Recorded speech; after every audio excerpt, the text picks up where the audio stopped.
الله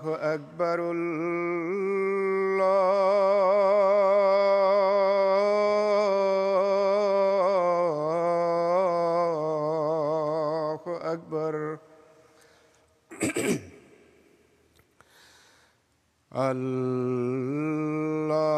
الله أكبر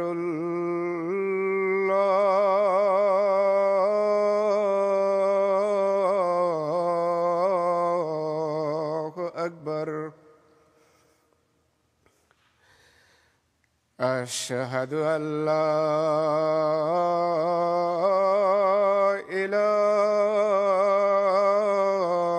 إله إلا الله أشهد أن لا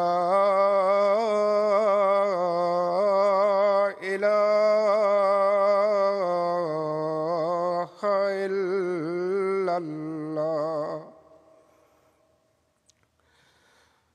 أشهد أن محمدًا رسول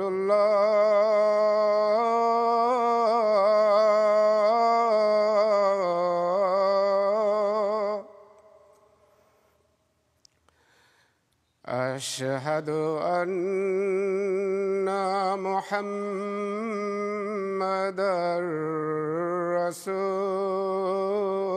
رسول الله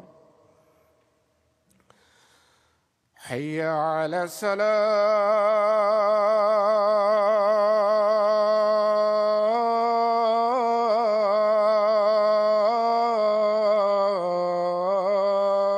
الصلاة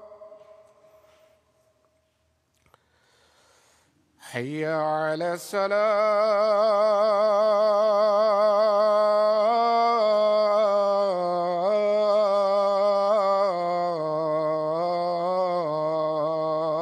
الصلاة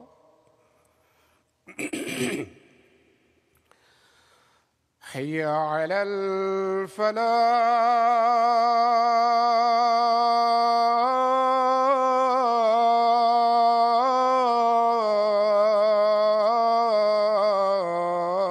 الفلاح حي على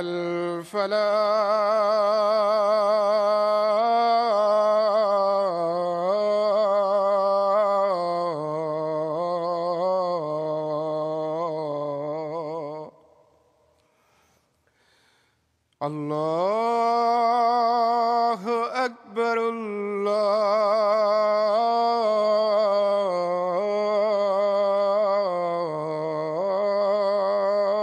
الله أكبر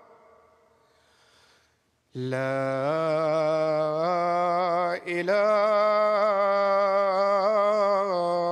إلا الله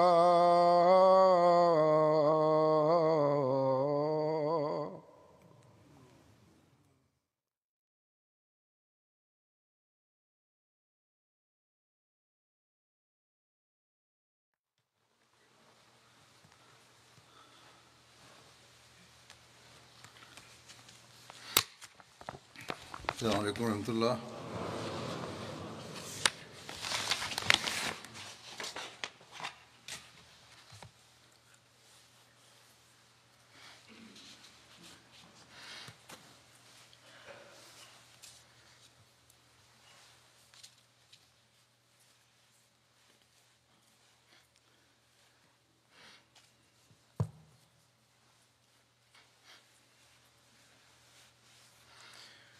أشهد أن لا إله إلا الله وحده لا شريك له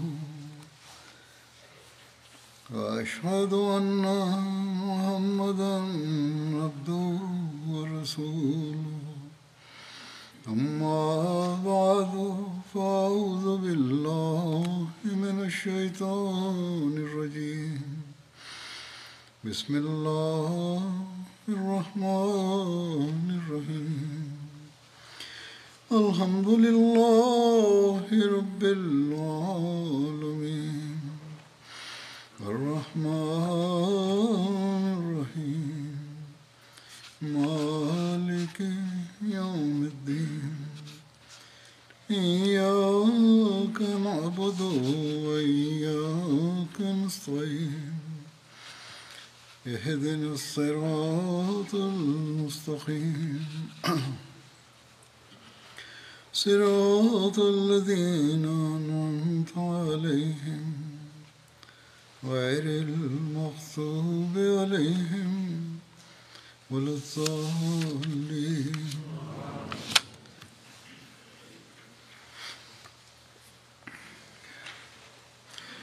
آج کل خطبات میں غزوہ احد کا ذکر ہو رہا ہے. جیسا کہ ذکر ہوا تھا کہ مسلمانوں نے عام جنگ میں کافروں کو سخت نقصان پہنچایا اور وہ بھاگنے پر مجبور ہو گئے، لیکن حضرت صلی اللہ علیہ وسلم کے تاکیدی حکم کے باوجود بھی جب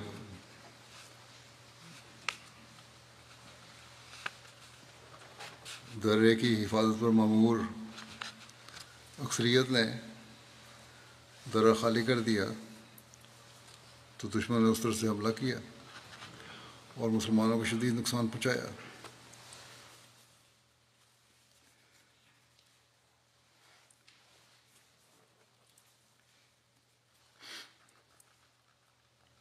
جس کی تفصیل کچھ اس طرح ہے کہ جب مشرکوں کے پرچم بردار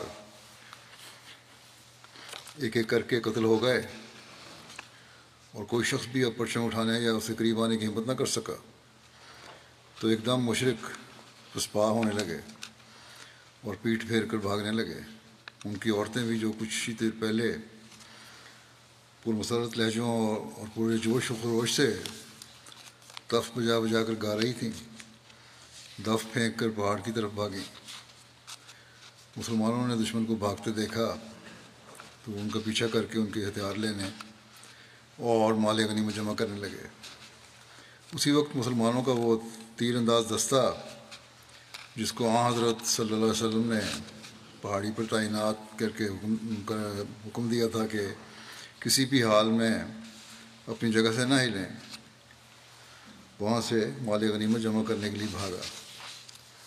یہ کہا جاتا ہے رسول اللہ صلی اللہ علیہ وسلم کی طرف سے اس دستے کے امیر حضرت عبداللہ بن جبیر نے ان کو سختی سے منع کیا کہ ان کو کسی حال میں بھی یہاں سے ہٹنے کا حکم نہیں ہے، مگر وہ لوگ نہیں مانے اور کہنے لگے مشرکین کو شکست ہو گئی ہے، اب ہم یہاں ٹھہر کر کیا کریں گے. یا کہ یہ کہہ کر وہ لوگ پہاڑی سے اتر آئے اور مال غنیمت جمع کرنے لگے. اگرچہ ان میں سے اکثر لوگ اپنی جگہ چھوڑ چکے تھے، مگر ان کے امیر حضرت عبداللہ بن جبیر اور کچھ دوسرے صحابہ اپنی جگہ جمے رہے جن کی تعداد 10 سے بھی کم ہوگی. انہوں نے نیچے جانے والوں سے کہا، یعنی درے سے جو نیچے اترے تھے، کہ میں رسول اللہ صلی اللہ علیہ وسلم حکم کی خلاف ورزی ہرگز نہیں کروں گا. ان کے امیر نے یہ کہا. اکثر مورخین اور سیرت نگار درہ چھوڑنے والے صحابہ کا ذکر کرتے ہوئے یہی بیان کرتے ہیں کہ ان کو مال غنیمت کی جلدی تھی، اس لیے وہ اصرار کر رہے تھے کہ جب باقی سب لوگ مال غنیمت لوٹ رہے ہیں تو ہم کیوں پیچھے رہیں. جبکہ ان کے امیر حضرت عبداللہ بن جبیر انہیں روک رہے تھے کہ ہمیں نبی کریم صلی اللہ علیہ وسلم کو یہی حکم تھا کہ جو بھی ہو تم لوگ اپنی جگہ اس جگہ سے نہیں ہٹو گے، اس لیے ہمیں یہیں رہنا چاہیے. لیکن ان لوگوں کی اکثریت نے امیر کی بات سے اتفاق نہیں کیا اور مال غنیمت لوٹنے کے لیے درے سے نیچے اتر آئے. یہ اکثر مورخین نے یہ لکھا ہے. اور کتب حدیث اور تفسیر میں بھی عمومی طور پر یہی ذکر ملتا ہے کہ یہ صحابہ مال غنیمت کی جلدی کی وجہ سے درہ چھوڑ کر چلے گئے۔ اور سورہ آل عمران کی آیت 153 جو ہے کہ منکم من یرید الدنیا و منکم من یرید الآخرہ، کہ تم میں سے ایسے بھی ہیں جو دنیا کے طلب رکھتے تھے، اور تم میں ایسے بھی تھے جو آخرت کی طلب رکھتے تھے۔ اس کی تفسیر کرتے ہوئے اکثر مفسرین بھی یہی لکھتے ہیں کہ صحابہ مال غنیمت کے حصول کے لیے جلدی جانا چاہتے تھے۔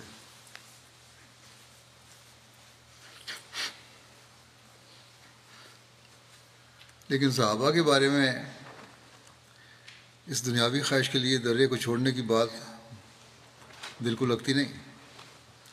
اس بارے میں حضرت مسلم موعود نے بھی ایک تفسیری نوٹ لکھا تھا جو شائع نہیں ہوا، جو غیر شائع شدہ ہے، وہ میں آگے بیان کروں گا اس کی تفسیر میں۔ اس سے پہلے کچھ بیان کر دوں، جو پوری آیت پہلے بیان کر دیتا ہوں۔ پوری آیت اس طرح ہے کہ وَلَقَدْ صَدَقَكُمُ اللَّهُ وَعْدَهُ إِذْ تَحُسُّونَهُم بِإِذْنِهِ حَتَّىٰ إِذَا فَشِلْتُمْ وَتَنَازَعْتُمْ فِي الْأَمْرِ وَعَصَيْتُم مِّن بَعْدِ مَا أَرَاكُم مَّا تُحِبُّونَ مِنكُم مَّن يُرِيدُ الدُّنْيَا وَمِنكُم مَّن يُرِيدُ الْآخِرَةَ ثُمَّ صَرَفَكُمْ عَنْهُمْ لِيَبْتَلِيَكُمْ وَلَقَدْ عَفَا عَنكُمْ وَاللَّهُ ذُو فَضْلٍ عَلَى الْمُؤْمِنِينَ۔ اور یقیناً اللہ نے تم سے اپنا وعدہ سچا کر دکھایا جب تم اس کے حکم سے ان کی بے خونی کر رہے تھے، تاں کہ جب تم نے بزدلی دکھائی اور تم اصل حکم کے بارے میں باہم جھگڑنے لگے، اور تم نے اس کے باوجود بھی نافرمانی کی کہ اس نے تمہیں وہ کچھ دکھلا دیا جو تم پسند کرتے تھے۔ تم میں ایسے بھی تھے جو دنیا کی طلب رکھتے تھے، اور تم میں ایسے بھی تھے جو آخرت کی طلب رکھتے تھے۔ پھر اس نے تمہیں ان سے پرے ہٹا لیا تھا تاکہ تمہیں آزمائے، اور جو بھی ہوا وہ یقیناً تمہیں معاف کر چکا ہے، یعنی اللہ تمہیں معاف کر چکا ہے، اور اللہ مومنوں پر بہت فضل کرنے والا ہے۔ یہ ہے آیت، جس کی تفسیر میں یہ اندازہ لگایا جاتا ہے کہ مال غنیمت کے لیے اس جنگ میں اس سے پہلے کی تھی یا اس جنگ کے حوالے سے یہ آیت اتری۔ صحابہ کے بارے میں یہ کہنا، بلکہ سوچنا بھی ان کی شان کے خلاف ہے کہ ان کو مال غنیمت کی پڑی ہوتی تھی۔ یہ لوگ تو اپنے بیوی اور بچے اور اپنی جانیں تک اپنے سب سے محبوب خدا اور اس کے رسول صلی اللہ علیہ وسلم کے قدموں پر نشاور کر چکے تھے، اور اس سے پہلے وہ اپنے اموال و اسباب بھی اسی راہ میں لٹا چکے تھے۔ شہادت کے شوق میں تو جیسا کہ واقعات بیان ہوئے ہیں، یہ لوگ باہر نکل کر جنگ کرنا چاہتے تھے،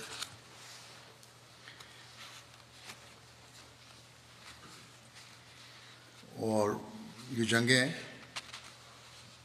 مال غنیمت حاصل کرنے کے لیے نہیں لڑی جا رہی تھیں۔ یہ تو الزام ہے مسلمانوں پہ۔ ہاں، فتح کی صورت میں مال غنیمت مل جانا ایک ضمنی بات تو ہو سکتی ہے، لیکن صحابہ کا مطلوب و مقصود مال غنیمت حاصل کرنا ہرگز نہیں ہو سکتا تھا۔ بہرحال تاریخ اسلام میں اور اسی طرح قرآن صلی اللہ علیہ وسلم کی سیرت اور سوانح بیان کرتے ہوئے مورخین جو ہیں یا سیرت نگار ہیں، یہ محدث ہیں یا مفسر ہیں، ان بزرگوں کو لگتا ہے کہ کہیں غلطی لگی ہے، اور محض کسی روایت کی سند وغیرہ پر اعتبار کر کے یہ لوگوں نے اپنی سادگی میں یا اس پر یقین رکھے کہ روایت صحیح ہوگی، ایسا بیان کر دیا ہے کہ صحابہ مال غنیمت کے لیے نیچے اترے تھے۔ انہیں اس بات کا احساس نہیں ہوا کہ عواقب اور اثرات کے لحاظ سے یہ بات کتنی زیادہ نقصان دہ ثابت ہو سکتی ہے، اور وہ بات رسول اکرم صلی اللہ علیہ وسلم کی ذات بابرکات ہو یا آپ کی قوت قدسیہ سے فیض یاب ہونے والے صحابہ رضوان اللہ علیہم اجمعین ہوں، ان کی شان کے کتنی منافی ہو سکتی ہے۔ بہرحال صحابہ کی قربانی اور جذبہ شہادت کو دیکھ کر یہ بات یقین کرنی مشکل ہے کہ صحابہ صرف مال غنیمت حاصل کرنے کے لیے اس درہ کو چھوڑنے کے لیے جلدی کر رہے تھے۔ معلوم ہوتا ہے کہ جب ان صحابہ نے دیکھا کہ مسلمانوں کو فتح ہو چکی ہے اور وہ دشمن کو بھگا رہے ہیں اور اس کا پیچھا کر رہے ہیں، تو درے پر موجود صحابہ اس واضح فتح کی خوشی میں شامل ہونے کے لیے بے چین ہو گئے، اور فتح پر ختم ہوتی ہوئی اس جنگ کے آخری لمحات میں شامل ہونے کی تڑپ سے بے چین ہو رہے تھے کہ ہم بھی شامل ہو جائیں اس خوشی میں۔ وہ شاید سمجھ رہے ہوں کہ ہمارے دوسرے بھائی تو جہاد میں براہ راست حصہ لے رہے ہیں اور ہم یہاں درے میں کھڑے ہیں، تو جہاد میں شامل ہونے کا شوق جوش میں آیا کہ اب فتح تو ہو چکی ہے، تو آج کے دن کے ختم ہوتے ہوئے جہاد میں عملاً بھی شامل ہو جائیں، اس فتح کی خوشی تو منا لیں کم از کم۔ لیکن ان کے امیر حضرت عبداللہ بن جبیر جو زیادہ صاحب فراست ثابت ہوئے، ان کی نظر نبی کریم صلی اللہ علیہ وسلم کے اس ارشاد پر تھی کہ خواہ کچھ بھی ہو یہاں سے نہیں ہٹنا۔ یہ ان کا فیصلہ تھا اور درست فیصلہ تھا کہ جو بھی ہے ہمیں یہاں سے ہٹنا نہیں چاہیے۔ جیسے میں نے کہا تھا کہ حضرت مسلم موعود غیر مطبوعہ نوٹس میں اس آیت کی کچھ تفسیر ملتی ہے۔ اس کے ساتھ آپ نے لکھا ہے کہ منکم من یرید دنیا، اس جگہ دنیا سے مراد مال غنیمت نہیں بلکہ دنیا والی چیز مراد ہے، اور آخرت سے مراد انجام اور آخری نتیجہ ہے۔ یہ خیال کرنا کہ انہیں یہ خیال آیا تھا کہ ہمیں مال غنیمت نہیں ملے گا واقعہ کے خلاف ہے، کیونکہ بدر میں تو ان لوگوں کو بھی حصہ مل گیا تھا مال غنیمت میں جو بعض مجبوریوں کی وجہ سے جنگ میں شامل نہیں ہو سکے تھے۔ اس لیے یہ خیال بالکل غلط ہے، صحابہ کے متعلق دنیا داری کا خیال کرنا درست نہیں۔ یہ مسلم موعود نے فرمایا کہ اصل بات یہ ہے کہ ان کو یہ خواہش تھی کہ ہم بھی اس جنگ احد میں شریک ہوں، یہ بھی دنیاوی خیال تھا کہ ہم اس غزوے میں شامل ہوں اور کافروں کو ماریں۔ لوٹ کے مال میں شامل ہونا اس جگہ مراد نہیں۔ فرماتا ہے کہ تم کو یہ خیال تھا کہ ہم غزوہ میں شامل ہونے والوں سے پیچھے نہ رہ جائیں، مگر یہ بھی ایک دنیاوی خیال ہے، کیونکہ دنیاوی خیال اس لیے ہے کہ صرف لڑنا تو کوئی بات نہیں ہے، آن رسول کے حکم کی تعمیل کرنا نہ کرنا یہ دنیاوی خیال بن جاتا ہے۔ تمہیں تو حکم کی تعمیل کرنی چاہیے تھی اور بس، کیونکہ آن وسلم کے حکم کی تعمیل نہ کرنا، چاہے وہ دین کی خاطر جنگ ہو رہی ہو اور آپ نے منع کر دیا اس سے اور کہیں اور جگہ ڈیوٹی لگا دی، تو اس حکم کی تعمیل اصل میں دین ہے، نہ کہ جنگ کرنا دین۔ پھر آپ فرماتے ہیں کہ وہ منکم من یرید الآخرہ، فرماتا ہے کہ تمہارا افسر اور اس کے ساتھی تو آخرت کو چاہتے تھے، ان کے مد نظر انجام اور نتیجہ تھا، وہ سمجھتے تھے کہ اس کا نتیجہ اچھا نہ ہوگا، وہ نافرمانی کے بد نتیجے کو دیکھ رہا تھا۔ اس طرح اس کے ساتھی بھی اسے حق پر سمجھتے تھے۔ افسر اور اس کے ساتھی متفق لوگوں کی نظر اور اس کے ساتھ متفق لوگوں کی نظر اس بات کے آخری نتیجے پر پہنچ رہی تھی کہ وہ حضرت صلی اللہ علیہ وسلم کے حکم کو جنگ میں شمولیت سے زیادہ اہم سمجھتے تھے۔ بات واضح ہو گئی، لیکن برخلاف اس کے تمہاری نظر سطح پر پڑی ہوئی تھی۔ یہ معنی صحابہ کی آتے ہیں کہ یہ معنی صحابہ کی اس شان کے مناسب حال ہیں جو ان کے کاموں اور ان کی قربانیوں سے ظاہر ہوتی ہیں۔ حضرت خلیفۃ مسیح رابع نے حضرت مسلم موعود کے اس نوٹ کا ذکر کرتے ہوئے اس کی وضاحت فرمائی کہ وہ دنیا چاہتے تھے، یعنی ان سے جھگڑا کرنے والے اور دستے کے امیر حضرت عبداللہ بن جبیر یہ عقبہ چاہتے تھے۔ اس مضمون کو حضرت مسلم موعود خلیفہ رابع فرماتے ہیں کہ اس مضمون کو حضرت مسلم موعود رضی اللہ عنہ نے اپنے نوٹس میں ایک اچھا نقطہ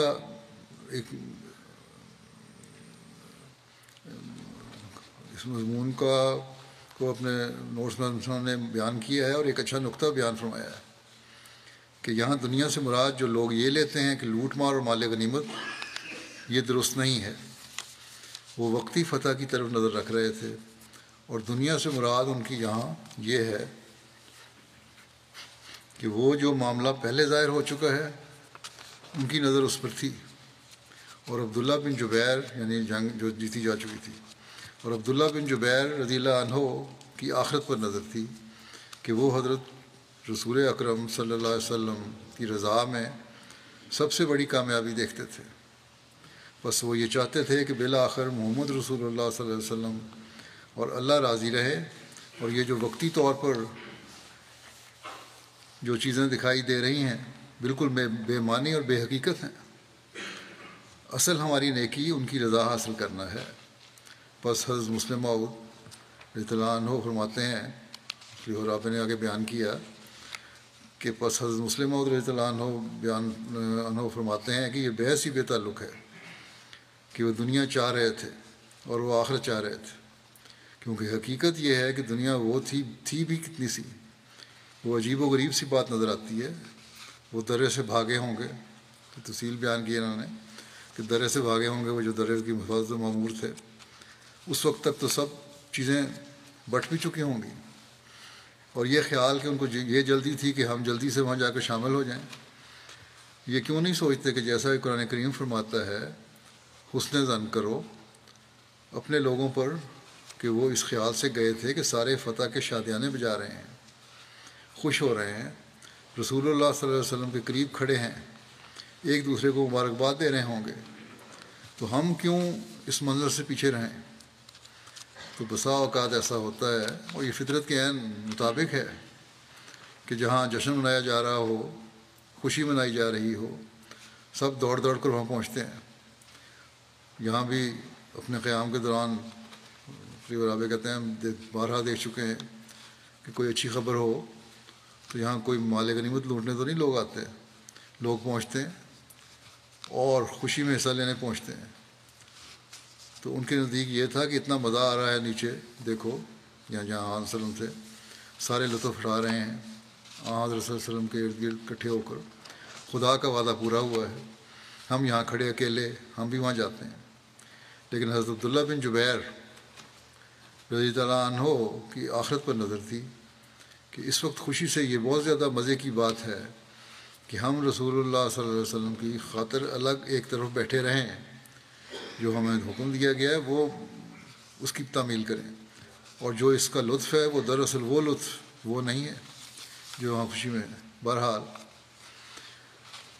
ایک طرف جب کفار کا لشکر بری طرح شکست کھا کر پیٹ پھیر کر بھاگ رہا تھا، اور دوسری طرف پہاڑی درے پر متعین 50 میں سے 40 کے قریب مجاہدین درہ چھوڑ کر نیچے اتر گئے، تو اسی وقت خالد بن ولید نے دیکھا کہ وہ پہاڑی درہ جہاں تیر اندازی کا دستہ جمع ہوا تھا، خالد بن ولید اس وقت تک ایمان نہیں لائے تھے، خالی ہو چکا ہے، صرف چند آدمی باقی رہ گئے ہیں۔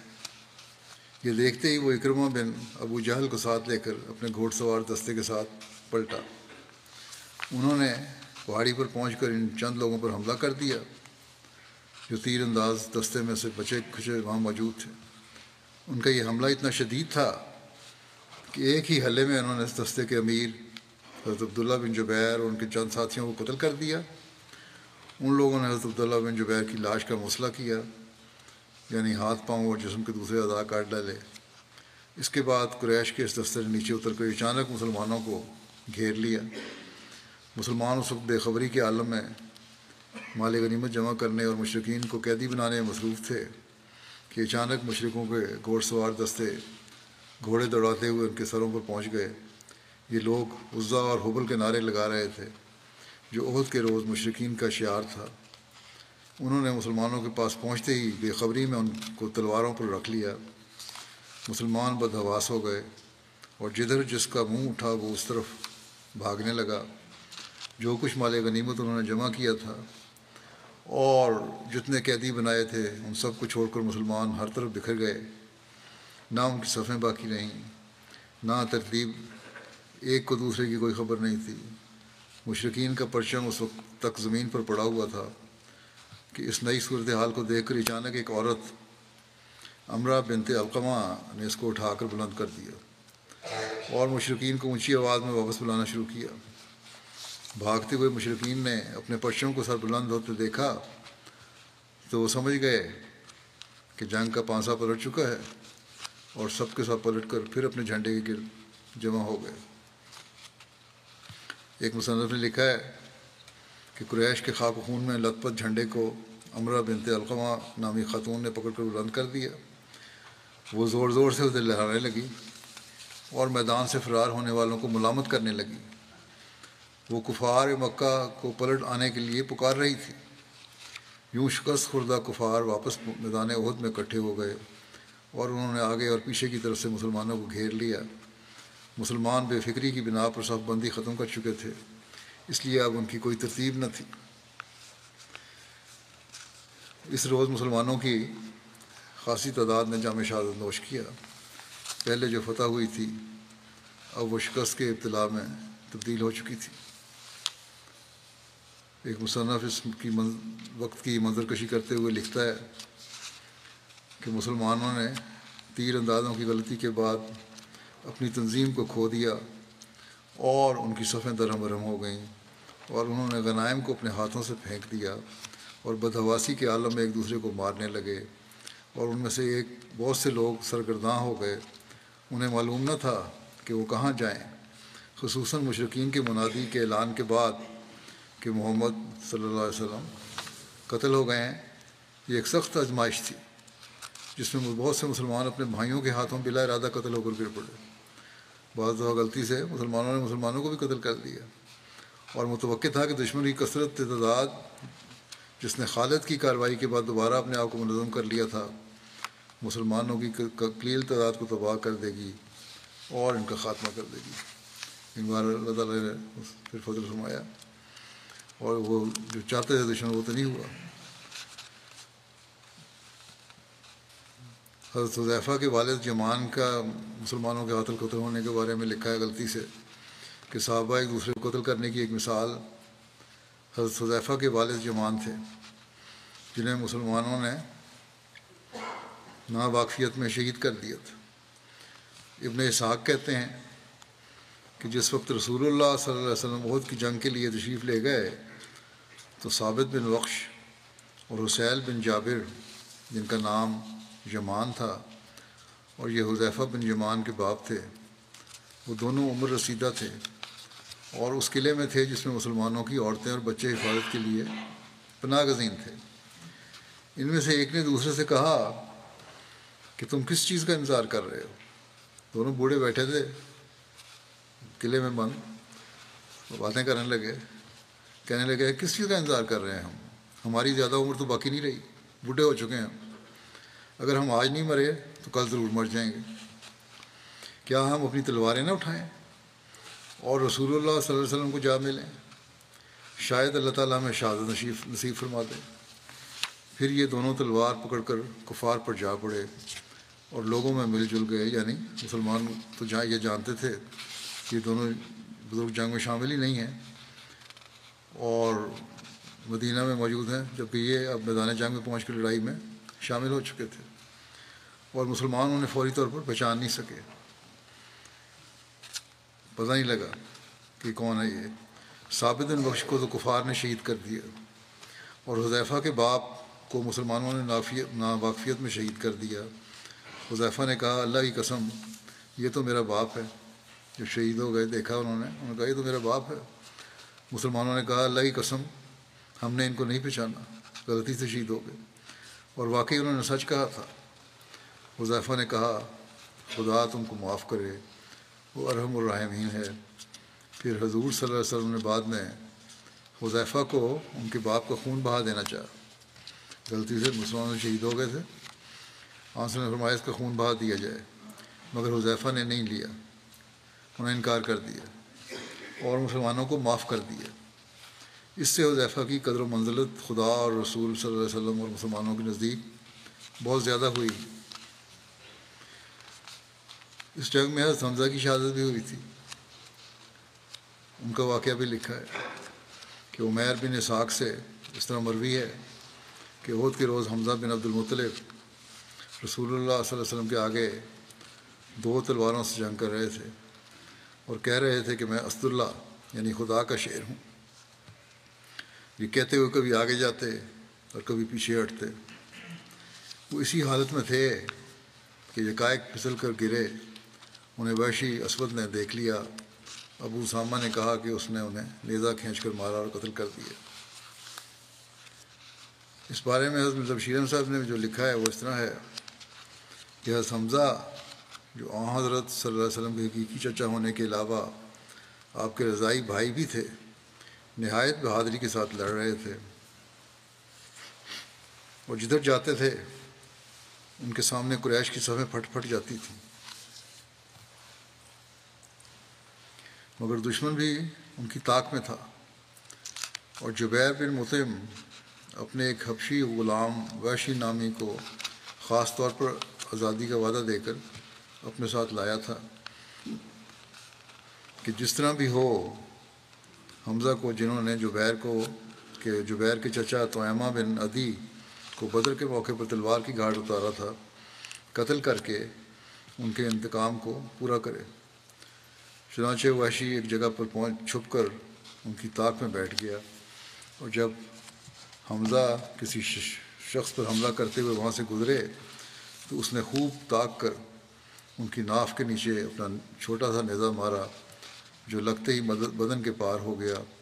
حمزہ لڑکھڑاتے ہوئے گرے، مگر پھر ہمت کر کے اٹھے اور ایک جست کر کے وحشی کی طرف بڑھنا چاہا، مگر پھر لڑکھڑا کر گرے اور جان دے دی، اور اس طرح اسلامی لشکر کا ایک مضبوط بازو ٹوٹ گیا۔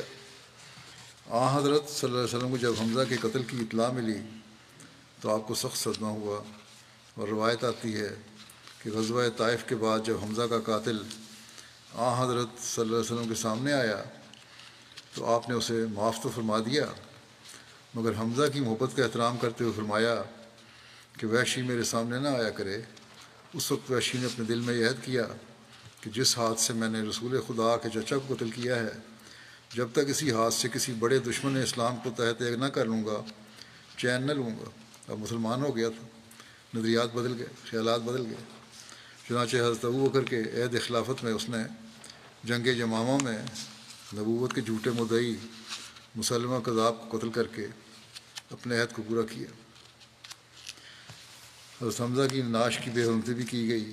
روایت ہے کہ ابو سفیان کی بیوی ہند غزوہ احد کے دن لشکروں کے ہمراہ آئی۔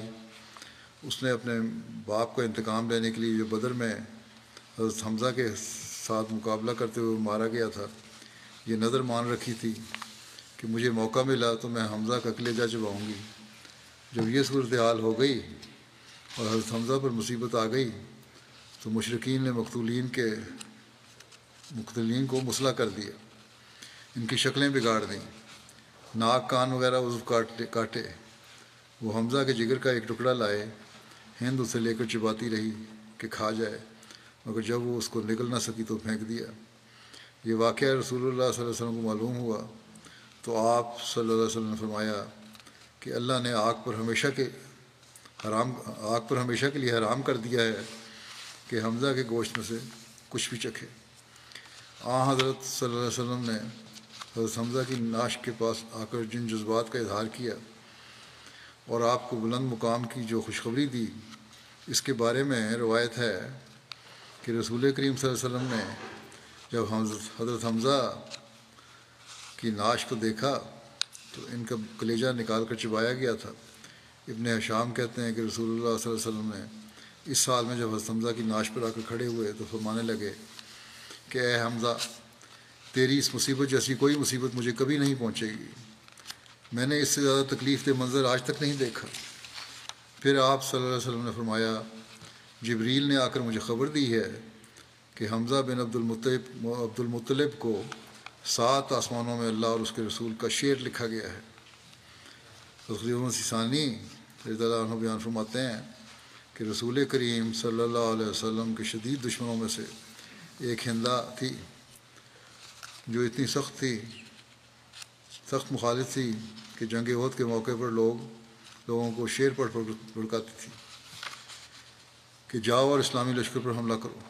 اور جب ایک خطرناک موقع پر مسلمانوں کے لیے ایک خطرناک موقع مسلمانوں کے لیے آیا تو اس نے کہا جو شخص حضرت حمزہ کا جو حضرت صلی اللہ علیہ وسلم کے چچا تھے کلیجہ نکال کر میرے پاس لے آئے گا اور اسی طرح ان کا ناک اور ان کے کان کاٹ کر لے آئے گا میں اسے انعام دوں گی۔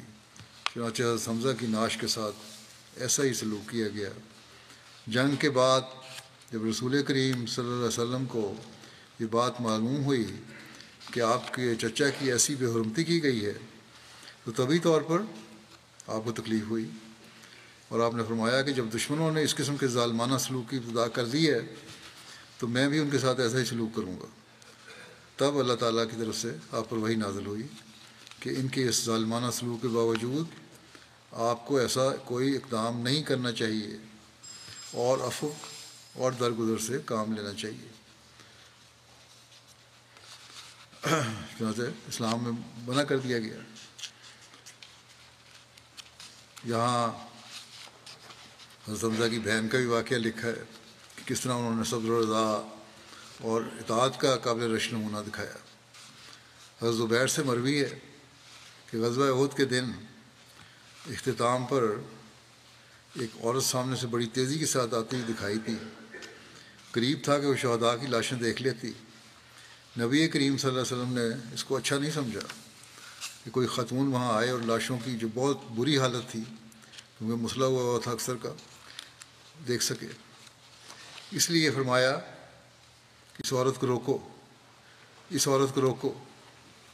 حضرت زبیر فرماتے ہیں کہ میں نے غور سے دیکھا کہ یہ تو میری والدہ ہے، حضرت صفیہ ہیں۔ چنانچہ میں ان کی طرف دوڑتا ہوا گیا اور شہداء کی لاشوں تک پہنچنے سے قبل ہی میں نے انہیں جا لیا۔ انہوں نے مجھے دیکھ کر میرے سینے پر ہاتھ مار کر مجھے پیچھے دھکیل دیا۔ ایک مضبوط خاتون تھیں، وہ کہنے لگیں کہ پرے ہٹو، میں تمہاری کوئی بات نہیں مانوں گی۔ میں نے عرض کیا کہ نبی کریم صلی اللہ علیہ وسلم نے آپ کو روکنے کا کہا ہے کہ آپ ان لاشوں کو مت دیکھیں۔ یہ سنتے ہی وہ رک گئیں اور اپنے پاس موجود 2 کپڑے نکال کر فرمایا یہ 2 کپڑے ہیں جو میں اپنے بھائی حمزہ کے لیے لائی ہوں کیونکہ مجھے ان کی شہادت کی خبر مل چکی ہے۔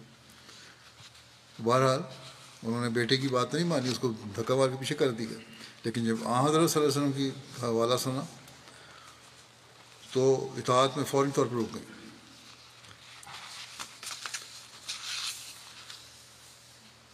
جہاں صلی اللہ علیہ وسلم کا نام سنا وہیں باوجود غم کی حالت کے ہوش و آواز قائم رکھے اور اطاعت کی۔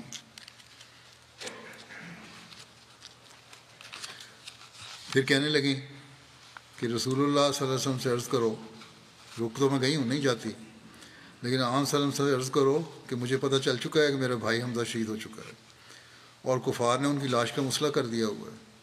میں صرف اس کو دیکھنا چاہتی ہوں اور وعدہ کرتی ہوں کہ کوئی واویلا نہیں کروں گی، صبر کروں گی۔ چنانچہ جب حضرت زبیر نے رسول اللہ صلی اللہ علیہ وسلم سے عرض کیا تو آپ صلی اللہ علیہ وسلم نے فرمایا کہ انہیں جانے دو، ٹھیک ہے دیکھ لیں جا کے۔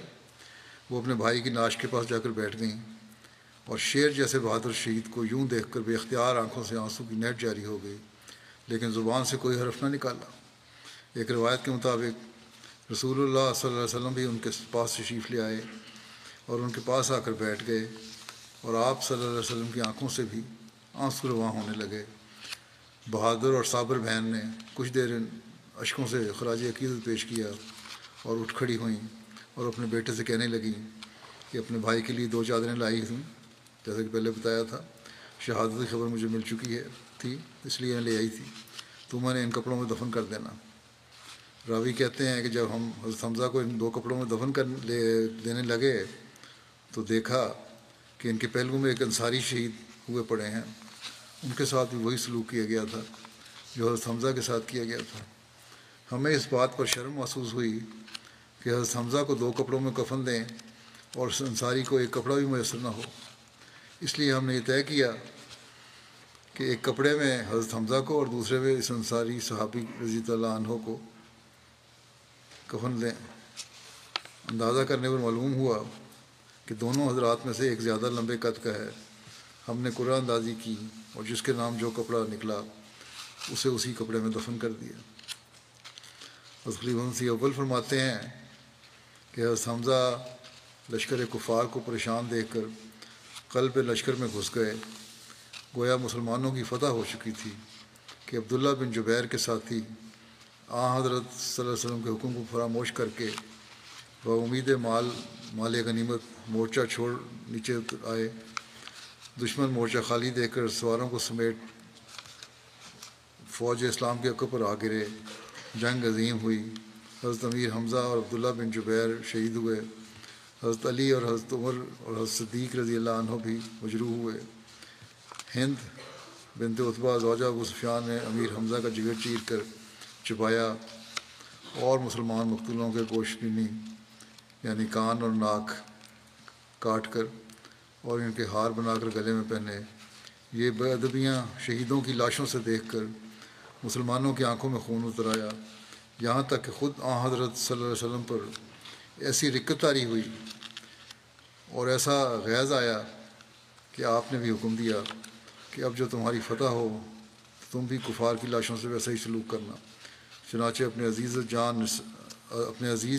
جان نثار چچا امیر حمزہ کو دیکھ کر فرمایا لَأُمَثِّلَنَّ بِسَبْعِينَ مِنْهُمْ مَكَانَكَ، یعنی تیرے عوض میں ان کے 70 کو مسلح کروں گا، مگر فطری رحم جبلی لینت میں بشری عارضی غضب پر غالب آ کر آیت ذیل کے نزول کی تحریک کہ وَإِنْ عَاقَبْتُمْ فَعَاقِبُوا بِمِثْلِ مَا عُوقِبْتُمْ بِهِ وَلَئِنْ صَبَرْتُمْ لَهُوَ خَيْرٌ لِلصَّابِرِينَ۔ ایسے موقع اور ایسی حالت میں یہ صبر سبحان اللہ سچ ہے۔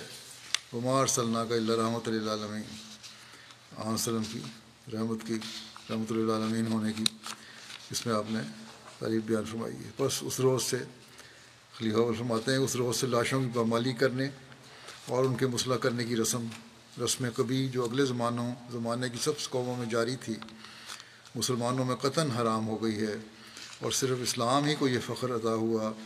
اس لڑائی میں بڑا صدمہ مسلمانوں کو پہنچا اور عبداللہ بن جبیر کی سپاہ کی خطا سے یہ بلا آئی، مگر ایک فائدہ عظیم بھی حاصل ہوا کہ منافقوں کا نفاق اور یہودیوں کا بغض اور عناد صاف صاف بیان ہو گیا اور خالص مسلمان ممتاز ہو گئے۔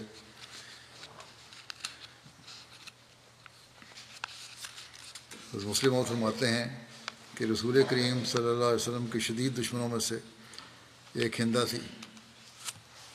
یہ ہندا اردو میں کہتے ہیں، اصل میں ہند نام ہے اس کا، جو اتنی سخت مخالف تھی کہ جنگ احد کے موقع پر لوگوں کو شعر پڑھ پڑھ کر بھڑکاتی تھی کہ جاؤ اور اسلامی لشکر پر حملہ کرو۔ اور جب ایک خطرناک موقع پر مسلمانوں کے لیے مسلمانوں کے لیے آیا تو اس نے کہا کہ جو شخص حضرت حمزہ کا جو حضرت صلی اللہ علیہ وسلم کے چچا تھے کلیجہ نکال کر میرے پاس لے آئے گا اور اسی طرح ان کا ناک اور ان کے کان کاٹ کر لے آئے گا میں اسے انعام دوں گی۔ چنانچہ حضرت حمزہ کی نعش کے ساتھ ایسا ہی سلوک کیا گیا۔ جنگ کے بعد جب رسول کریم صلی اللہ علیہ وسلم کو یہ بات معلوم ہوئی کہ آپ کے چچا کی ایسی بے حرمتی کی گئی ہے تو طبی طور پر آپ کو تکلیف ہوئی، اور آپ نے فرمایا کہ جب دشمنوں نے اس قسم کے ظالمانہ سلوک کی ابتدا کر دی ہے تو میں بھی ان کے ساتھ ہی ایسا سلوک کروں گا۔ تب اللہ تعالیٰ کی طرف سے آپ پر وحی نازل ہوئی کہ ان کے اس ظالمانہ سلوک کے باوجود آپ کو ایسا کوئی اقدام نہیں کرنا چاہیے اور عفو و درگزر سے کام لینا چاہیے۔ جنگ کی تفصیل انشاءاللہ باقی آئندہ بیان کروں گا۔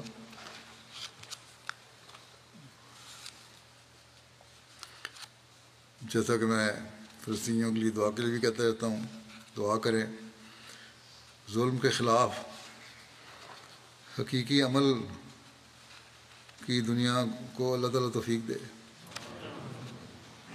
گو آوازوں میں تو کچھ بلندی پیدا ہونی شروع ہوئی ہے، باتیں بھی کرتے ہیں کہ ظلم ہو رہا ہے، لیکن اسرائیلی حکومت سے لگتا ہے سب خوفزدہ ہیں، یا فطرتاً جو مغربی دنیا ہے مسلمانوں کے خلاف ہے، جو نفرت ہے اس کی وجہ سے یہ چاہتے ہیں کہ مسلمانوں پر ظلم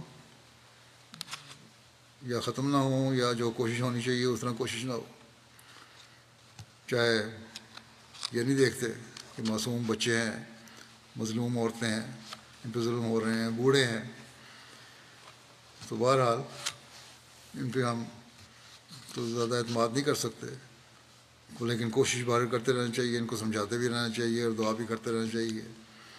مسلمان ملکوں کو ہی اللہ تعالیٰ ہمت دے کہ اپنے آواز میں زور پیدا کریں اور حقیقت میں ایک بن کے اس ظلم کے خلاف آواز اٹھائیں اور اس کو ختم کرنے کی کوشش کریں. نماز کے بعد میں جنازہ ایک نہیں دو بلکہ جنازہ غائب پڑھاؤں گا. پہلا جنازہ ہے مکرم شیخ احمد حسین ابو سردانہ صاحب، جو غزہ اسرائیل میں رہتے تھے. محمد شریف عہدہ صاحب نے ان کے بارے میں لکھا ہے کہ گزشتہ دنوں غزہ میں اسرائیلی بمباری میں ہمارے بزرگ احمدی شیخ احمد حسین ابو سردانہ صاحب شہید ہوئے. انا للہ و انا الیہ راجعون. مرحوم موجودہ جنگ میں غزہ میں شہید ہونے والے پہلے احمدی ہیں. شیخ احمد ابو سردانہ صاحب کی عمر تقریباً 94 سال تھی. آپ الازہر یونیورسٹی سے فارغ التحصیل علماء میں سے ہیں. 1970 میں موصوف اپنے بعض دوستوں کے ساتھ حیفا تشریف لائے. چونکہ وہ عید کا دن تھا، خدائی تصرف کے تحت مرحوم نماز عید کے لیے اپنے دوستوں کے ساتھ کوبابیر پہنچے. مولانا بشیر الدین عبید اللہ صاحب مرحوم ولغ سلسلہ نے خطبہ عید کے دوران ظہور امام مہدی کا ذکر فرمایا،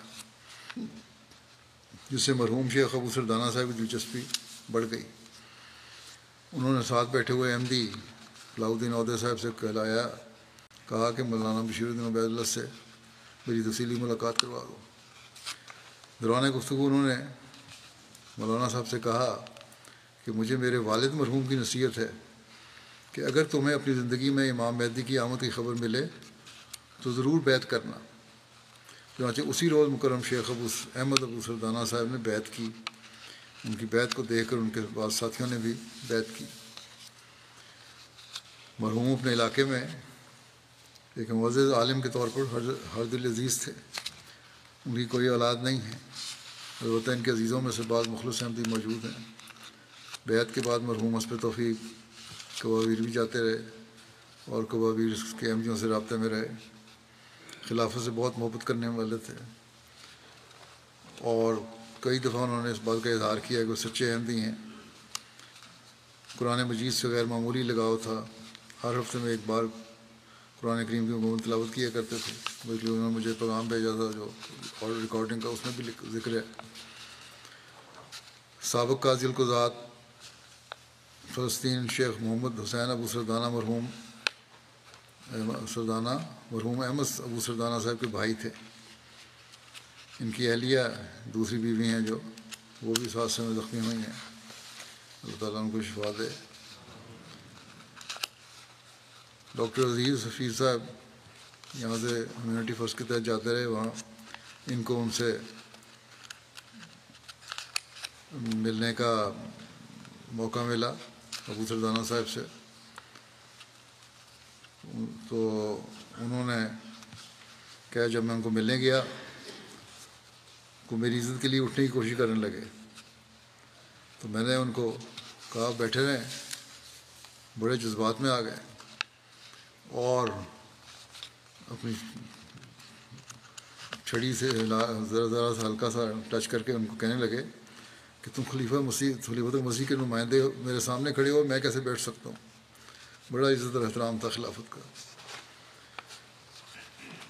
اور پھر انہوں نے ہاتھ پکڑا اور کہنے لگے کہ جس سرزمین سے تم تعلق رکھتے ہو وہاں مسیح موعود آئے تھے. اور مسیح موعود اور خلافت کے لیے ان کی محبت اس قدر تھی کہ ان کو دیکھ کے کہتے ہیں میں بھی اشکبار ہو گیا. پھر انہوں نے ڈاکٹر صاحب کے ذریعے اپنا موبائل پہ پیغام بھی میرے نام بھیجا کہ میں پیغام ریکارڈ کروانا چاہتا ہوں.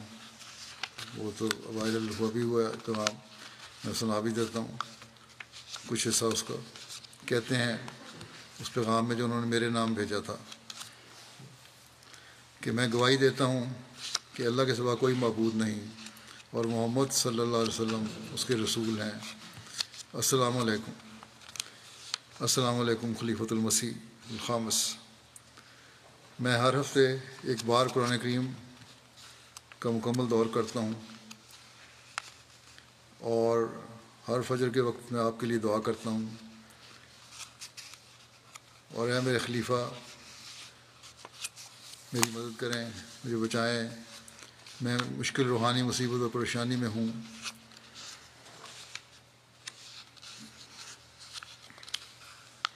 پھر کہتے ہیں کہ دنیا کو سچ کے سوا کیا چاہیے؟ پھر کہتے ہیں کہ آپ کا ہر حکم پورا کرتا ہوں، اور آگے فرمایا کہ دنیا کو سچ کے سوا کیا چاہیے؟ اللہ کی راہ میں جہاد یہاں بہت مشکل ہے، لیکن میں اس کے لیے پرعزم ہوں۔ میں نے 1948 کی جنگ میں 48 سال کی عمر میں حصہ لیا تھا۔ میں نے 3 سرحدی جنگ میں کمانڈر کے طور پر خدمات انجام دیں اور سینہ بے گھر ہو گیا تھا۔ میرے والد ایک مشہور صوفی تھے، اور میرے بھائی محمد یعنی غزہ کے چیف جج تھے، یہاں غزہ کے چیف جج تھے۔ میرے خاندان میں ایسے افراد بھی ہیں جو مجھے پریشان کرتے ہیں، ان کی ہدایت اور اصلاح کے لیے میرے لیے دعا کریں۔ پھر کہتے ہیں اس ضلع میں میرے پاس صرف چند ساتھی ہیں، اور پھر انہوں نے بعضوں کے نام لیے کہ وہ مجھے بیٹے کی طرح عزیز ہیں، جن میں ایک نوجوان طارق ابودیہ صاحب ہیں۔ کہتے ہیں میری کوئی اولاد نہیں ہے۔ پھر آگے دعا دیتے ہیں، وہ کہتے ہیں کہ اللہ تعالیٰ آپ کو برکت دے، میں آپ کو شکریہ ادا کرتا ہوں، اور میں آپ کو یقین دلاتا ہوں قیامت کے دن تک اللہ تعالیٰ سے ملاقات تک آپ میری بیعت قبول فرمائیں، یعنی کہ میں اپنی بیعت کی تجدید کرتا ہوں اور یقین دلاتا ہوں کہ میں سچے دل سے احمدی ہوں۔ پھر کہتے ہیں کہ احمدیہ عقیدہ کے سوا میرا کوئی اور عقیدہ نہیں ہے۔ بعض مخالفین نے کہا تھا کہ احمدی نہیں ہے، یوں ہی احمدی مشہور کر رہے ہیں، لیکن ان کا ریکارڈڈ بیان ہے سامنے۔ اس کے بعد شاید اب وہ چپ کر گئے ہوں گے مخالفین۔ اللہ تعالیٰ ان کے درجات بلند فرمائے اور ان کی اہلیہ کو بھی شفا دے۔ اللہ تعالیٰ ان کی دعائیں فلسطینیوں کے لیے بھی قبول فرمائے اور وہاں امن بھی قائم فرمائے، اور ان لوگوں کو حضرت مسیح علیہ السلام کو ماننے کی بھی توفیق عطا فرمائے۔ دوسرا جنازہ ہے عثمان احمد گاکوریا صاحب کینیا کا، جن کی بھی وفات بھی گزشتہ دنوں میں ہوئی تھی۔ انا للہ و انا الیہ راجعون۔ ان کو جماعتی خدمات کا سلسلہ ان کا بہت لمبا ہے، کئی دہائیوں میں پھیلا ہوا ہے۔ 1932 میں یہ پیدا ہوئے تھے۔ 60 کی دہائی میں ان کو جماعت سے تعارف ہوا۔ ایک پرانے بزرگ عرب احمدی مرحوم سالم حفیظ صاحب کے ذریعہ سے ان کو جماعت کا تعارف ہوا۔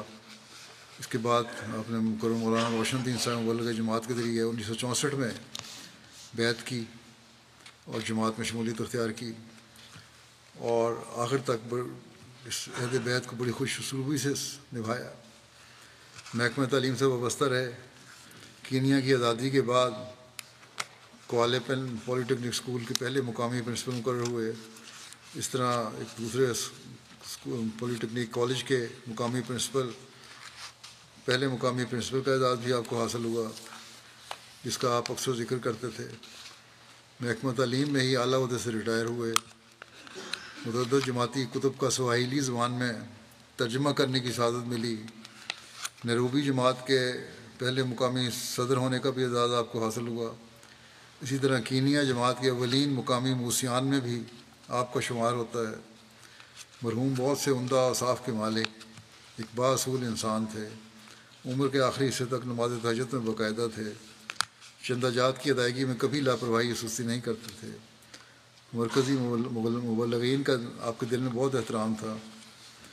اگر کوئی احمدی کسی مرکزی مبلغ کے بارے میں کوئی ایسی غلط بات کرتا یا شکایت کے رنگ میں کوئی بات کرتا تو فوراً اسے روک دیتے، بلکہ ناراضگی اور شدید ناپسندیدگی کا اظہار کرتے تھے، اور ہمیشہ یہ نصیحت کرتے تھے کہ دیکھو کہ آج تمہیں ان ایمان کی روشنی سے جو متعارف کرایا ان لوگوں نے کرایا ہے۔ حضرت مسیح موعود علیہ السلام کو ماننے کی جو تمہیں توفیق ملی ہے وہ ان کی وجہ سے ملی ہے، ورنہ تم تو جہالت میں پڑے ہوئے تھے. اس لیے یہ ان لوگوں کا تم پر احسان ہے اور تمہاری نسلوں پہ بھی احسان ہے, اس لیے ایسی باتیں نہ کیا کرو. تو بہرحال یہ تو ان کے اخلاق تھے. ہمارے مبلغین کو بھی, نئے جانے والوں کو بھی اب چاہیے کہ اپنے بھی وہ اعلیٰ معیار قائم کریں کہ مقامی لوگوں کے لیے ایک نمونہ بنیں. اور اسی طرح مرحوم کے اندر مہمان نوازی کی صفت بھی بہت زیادہ تھی. آپ کی تقریباً ساری اولاد جماعت سے جڑی ہوئی ہے اور کسی نہ کسی رنگ میں جماعتی خدمت کی توفیق بھی پا رہی ہے. آپ کے ایک بیٹے عبدالعزیز گاکوریا صاحب اس وقت صدر مجلس انصار اللہ کینیا ہیں. اللہ تعالیٰ ان سے رحم اور مغفرت رسول فرمائے, درجات بلند فرمائے اور ان کی اولاد کو بھی ان کے نمونے پر چلنے کی توفیق عطا فرمائے.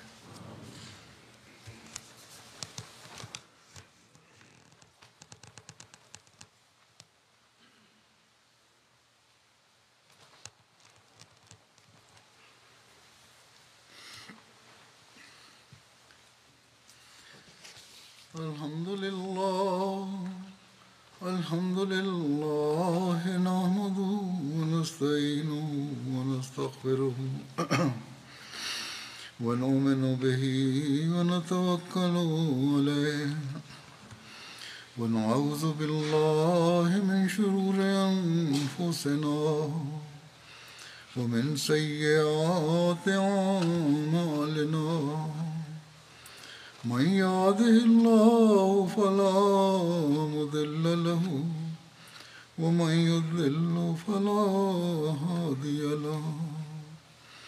ونشهد أن لا إله إلا الله ونشهد أن محمدا عبده ورسوله.